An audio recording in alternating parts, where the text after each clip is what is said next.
আসসালামু আলাইকুম। প্রিয় দর্শক, অন্য মঞ্চের আলোচনায় আজ আমরা অতিথি হিসেবে পেয়েছি আপনাদের খুবই সুপরিচিত চিকিৎসক ও মিডিয়া ব্যক্তিত্ব ডক্টর আব্দুল নূর তুষারকে। জনাব আব্দুল নূর তুষার, আপনাকে আমাদের অনুষ্ঠানে স্বাগত জানাচ্ছি। নতুন সরকার এসেছে, নতুন সরকারকে নিয়ে অনেক আলোচনা করছেন। নতুন সরকার তাদের কার্যকালও শুরু করে কাজও শুরু করে দিয়েছেন। মন্ত্রীরা এর মধ্যে অফিস করেছেন, দুদিন দেখলাম। এবং এর মধ্যে দুইজন মন্ত্রী এরই মধ্যে দুদিনের মধ্যে এই দুজন মন্ত্রী মোটামুটি তাদের বক্তব্য দিয়ে ভাইরালও হয়ে গেছেন। একজন ববি হাজ্জাজ, উনি শিক্ষা প্রতিমন্ত্রী, উনি বলেছেন যে এখন নাকি বিদেশ থেকে লোকজন বাংলাদেশে আসবে পড়াশোনা করার জন্য। অসাধারণ একটা প্রত্যাশা ওনার। আর আরেকজন তো বলেছেন যে চাঁদাবাজি যেটা হয়, সমঝোতার ভিত্তিতে যেটা হয়, সেটাকে চাঁদা বলা যায় না। তো এটা কি আপনার কি পরামর্শ সরকারের প্রতি, যে এদেরকে কি থামাতে হবে নাকি এটাকে আরো জোরে সোরে প্রচার করতে হবে?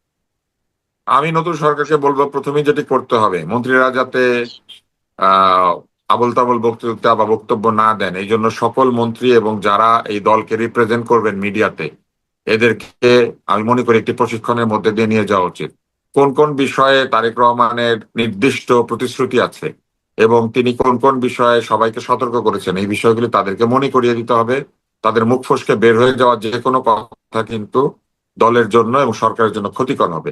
দ্বিতীয় পরামর্শ হচ্ছে, তাদের উচিত এই যে সকল মন্ত্রীকে বক্তব্য দিতে না দিয়ে প্রতিটি মন্ত্রণালয়ে প্রেস সামলানোর জন্য লোক রাখা। প্রত্যেক মন্ত্রণালয়ে পিআর আছে, কিন্তু পিআর অফিসার আছে, পাবলিক রিলেশনের জায়গা আছে, কিন্তু তারা পাবলিক রিলেশন না করে মন্ত্রীরা টেলিভিশনকে ফেস করেন।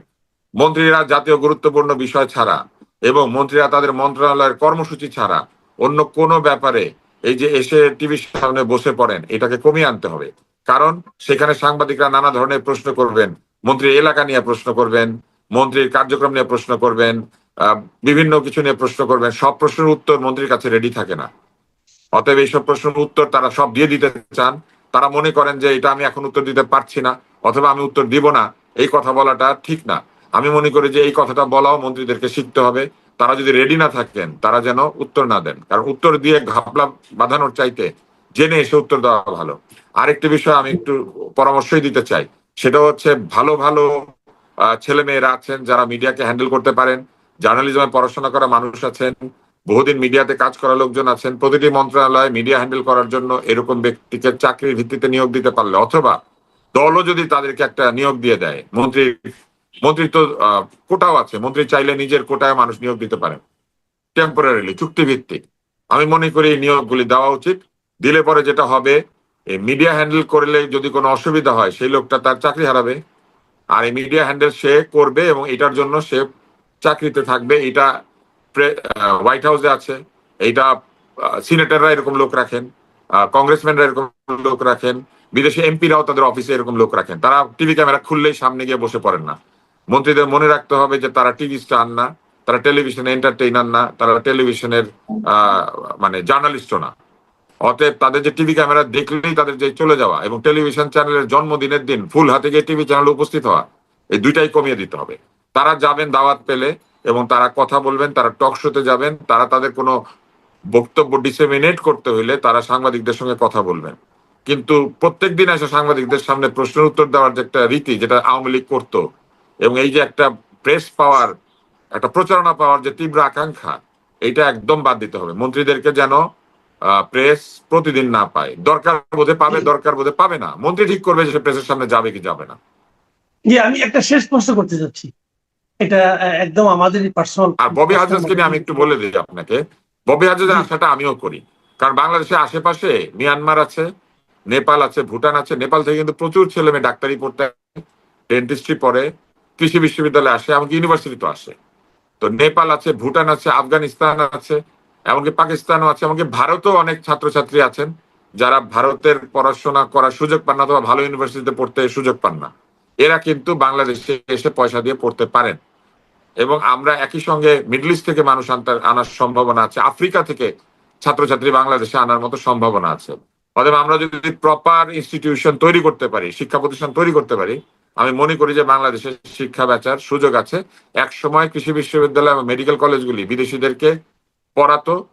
মালয়েশিয়ার কৃষি বিশ্ববিদ্যালয়ের উপাচার্য আমাদের ময়মনসিংহ কৃষি বিশ্ববিদ্যালয়ের স্নাতক এবং মাস্টার্স ছিলেন, এবং আমাদের ভুটানের এই যে লোটে শেরিং, উনি কিন্তু আমাদের ময়মনসিংহ মেডিকেল কলেজের ছাত্র ছিলেন। অতএব এটা সম্ভব যদি আমরা চেষ্টা করি। তবে ববিকে আমি বলবো, উনি বলেছেন একটা জায়গা উনি তারেক রহমানের উম্মত, এরকম শব্দ ব্যবহার না করা ভালো। এইগুলা ব্যবহার করলে অতি উৎসাহে এগুলি ব্যাকফায়ার করতে পারে। এবার আপনার প্রশ্নটা, শেষ প্রশ্ন। যে আমি শেষ প্রশ্ন করছি, আমাদেরই সঙ্গে বিভিন্ন সময় টক শোতে থাকতেন আপনার মানে মেডিকেলের ছোট ভাই ডাক্তার জাহিদুর রহমান। উনি সরকারের একজন উপদেষ্টা হয়েছেন। এটা নিয়ে নানাজন, কেউ খুশি, কেউ আনন্দিত, কেউ বলছেন যে এখন বোঝা যাচ্ছে উনি কেন সরকারের সঙ্গে, সরকারের মানে বিএনপি দালালি করছেন, এই নানা ধরনের কথাবার্তা। তো ওনার তো একটা পলিসি থাকতেই পারে। তো এই জাহিদুর রহমানের উপদেষ্টা হওয়াটাকে আপনি আসলে কিভাবে মূল্যায়ন করছেন? আমি জাহিদ সম্পর্কে বলি, জাহিদ শিক্ষিত, মার্জিত, এবং জাহিদ প্রচুর পড়াশোনা করে, তার বিভিন্ন বিষয়ে তার জানাশোনা আছে। এরকম একজন লোক উপদেষ্টা হলে কোনো অসুবিধা নাই। মানুষের আপত্তিটা হচ্ছে এই জায়গাতে যে সে যেহেতু সমালোচকের জায়গায় ছিল, আলোচকের জায়গায় ছিল, সবাই তাকে এখন বলতে শুরু করেছে সে বিএনপির পক্ষ নিয়েছে, আগে থেকে সে বিএনপির মধ্যে ছিল, এইসব বলার চেষ্টা করছে। যদি সে আগে থেকে বিএনপির সঙ্গে থাকেও, সে কিন্তু রাজনীতি করতো, সে কিন্তু মাহমুদুর রহমান মান্না সাহেবের দলে ছিল।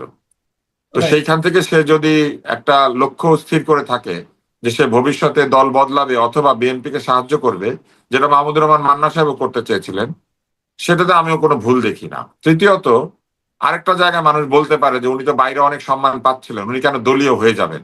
এটা যার যার ব্যক্তিগত ইচ্ছা। কেউ যদি দলীয় হতে চায় সে হতে পারে, সে দলের মধ্যে থেকে বা দলের ভিতরে থেকে সে দলকে ঠিক করার চেষ্টা করতে পারে, অথবা সে কিন্তু দলে যোগ দেয় নাই এখনো, সে উপদেষ্টা, এটা তো প্রধানমন্ত্রীর পছন্দের সে উপদেষ্টা হয়েছে। অতএব সে বাইরে থেকেও একজন ইন্ডিপেন্ডেন্ট উপদেষ্টা হিসেবে প্রধানমন্ত্রীকে পরামর্শ দিয়ে কোনো ভালো কাজ যদি করাতে পারে, কোনো ভালো কাজের ইচ্ছাও সে সেখানে যেতে পারে। কেননা প্রধানমন্ত্রী তো আপনার আর আমার উপদেশ এইভাবে সরাসরি নিতে চান নাই, তিনি চেয়েছেন জাহিদেরটা। অতএব জাহিদ সুযোগ পেয়েছে, সে যদি এই পরামর্শটা দিতে পারে আমাদের জন্য ভালো। আমরা জাহিদকে বলতে পারি যে এই জিনিসগুলি আপনি দেখতে পারেন জাহিদ, যে এই জিনিসগুলো যদি প্রধানমন্ত্রীকে বলতে পারেন। তো এইটা আমি মনে করি না কোনো নেগেটিভ কিছু। তবে আমি সবসময় ভাবি যে মানুষ যখন এরকম জায়গাতে চলে যায়, তখন দলের চাপে, তার সতীর্থদের চাপে, নানান ভাবে ধীরে ধীরে দলীয় হয়ে ওঠে। আমি জাহিদকে আশা করব যে সে যদি দলকে সমর্থনও করে, সে যেন অন্ধ সমর্থক না হয়। সে যেরকম আগেও সমালোচনা করতো সেরকম সমালোচনা করে, এবং আমি মাননীয় প্রধানমন্ত্রীর কাছে এটা আশা করব যে তিনি যেমন সমালোচনা গ্রহণ করার একটা মানসিকতা দেখিয়েছেন, তিনি যেন তার উপদেষ্টাদের কাছ থেকেও আলোচনা এবং সমালোচনা দুইটাই নেন। এই কারণে যে আগের সরকারের প্রধানমন্ত্রী একটি বড় সমালোচনা ছিল যে উনি প্রশংসা ছাড়া, তেল ছাড়া অন্য কিছু পছন্দ করতেন না। তো সেই জায়গাতে যেন আমাদের নতুন প্রধানমন্ত্রী না যান। আমি আশা করব যে জাহিদের মতো আরো উপদেষ্টা যদি তিনি নেন, তাতে কোনো অসুবিধা নাই। যারা যারা উপদেষ্টা হতে চায় তারা হবে। আমি আশা করব জাহিদ পজিটিভ অবদান রাখবে এবং পুরনো উপদেষ্টাদের মতো বিতর্কিত হবে না, পুরনো উপদেষ্টাদের মতো তার যে জনসমর্থন অথবা জনপ্রিয়তা কমবে না। জি, অনেক ধন্যবাদ। অনেক ধন্যবাদ জনাব আব্দুল নূর তুষার। বিভিন্ন বিষয়ে আপনার মন্তব্য আমার মনে হয় দর্শকদের মনে নতুন চিন্তার জন্ম দিতে পারে। আপনি ভালো থাকবেন, প্রিয় দর্শক, আপনারাও ভালো থাকবেন। এখন এ পর্যন্তই। আল্লাহ হাফেজ।